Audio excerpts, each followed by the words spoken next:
L'évangile de Jean commence par la présentation de Jésus-Christ, par celui qui est le véritable commencement. C'est à cause de l'apparente faillite des choses, car ni Adam ni Abraham ne peuvent restituer la pleine pensée de Dieu. Cela nécessite donc un grand retour en arrière jusqu'au vrai commencement. Et qui peut ébranler le commencement? Personne. Personne. Car le commencement est inébranlable. Tout ce qui procède de Dieu est éternellement inébranlable. L'évangile selon Jean est le rappel de la parole qui est le commencement et qui a été exprimé pour nous ramener à l'intention première de Dieu. Qu'est-ce qui est identifié avec le commencement? Il y a la vie, la lumière et l'amour. Et ces choses sont inébranlables, car elles sont des réalités intérieures. Dans son évangile, Jean ne fait pas allusion au rapport externe entre mari et femme, serviteur et maître, ou même aux réunions des croyants. Il mentionne exclusivement les questions qui sont du domaine de Dieu et qui, par nature, sont absolument des réalités intérieures. Puisqu'aujourd'hui, tout démontre l'état de faillite du peuple de Dieu et que même l'Église, en apparence, est en ruine et divisée, nous devons réclamer que Dieu nous fasse grâce afin de revenir à la pleine signification du ministère de Jean. Autrement, tout sera vain.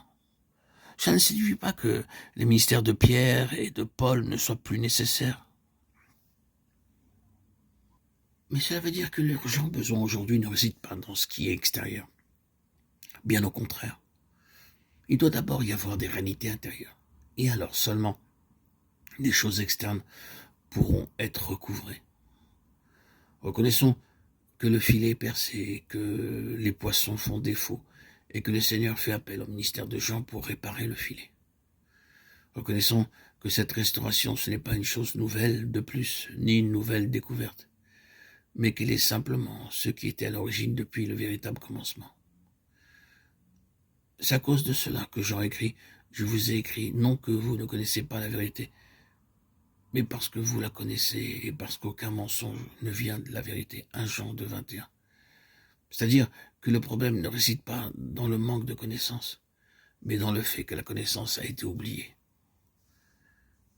Que signifie réparer le filet? Cela ne veut pas dire changer le filet, mais restaurer ce qui a été abîmé jusqu'à parvenir à un état originel. En d'autres termes, c'est combler la brèche qui a été faite par ce qui était au commencement. L'urgent besoin, à cette heure, c'est que le peuple de Dieu revienne au Seigneur pour avoir la vie et la puissance spirituelle afin de vaincre le monde et l'ennemi. C'est une grande réalité spirituelle. Elle doit être d'abord saisie avant de pouvoir revenir au témoignage de Paul et de Pierre. Si nous ne retournons pas premièrement à Jean, nous ne pourrons pas retourner à Paul et à Pierre. Permettez-moi, frères et sœurs, en Christ, de redire que le filet est déjà percé. Et s'il en est ainsi, comment pourrions-nous attraper des poissons? Bien-aimés, réparons d'abord le filet, saisissons premièrement celui qui est la réalité, avant de faire quoi que ce soit d'autre.